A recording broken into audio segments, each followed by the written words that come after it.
Okay, so the rules, just like adding fractions, make sure the denominators match. So in this case, 7 and 7, they match, so we can actually go ahead and subtract the numerators, keeping 7 as our mega denominator. We're just going to subtract the numerators here, so 3 minus 1 over 7, that becomes 2 over 7. And again, always check for lowest terms. 2 sevenths is lowest terms here, so that one's answered. So again, the first step, check to make sure you've got matching denominators. If not, we got to manipulate them a little bit.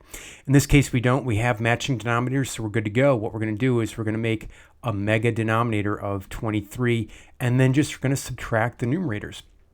We do that, we get 11 minus 12. You guys know this would be negative 1 because 12 has a larger absolute value than 11. We're going to do simple subtraction. 12 minus 11 is 1, and then slap that negative sign in front. And then still keep that denominator 23. And the last thing, check to reduce for lowest terms. This is lowest terms, so we're good to go. Last example here, 11 sixteenths minus 7 sixteenths. Oh, 16 and 16 match, so we're good to go. What we're going to do is we're going to keep that 16 as the mega denominator. 11 minus 7 up top, boom, boom, boom, like that.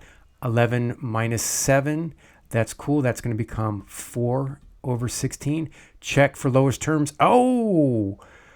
Both 4 and 16 are multiples of 4, so we can divide by 4 top and bottom.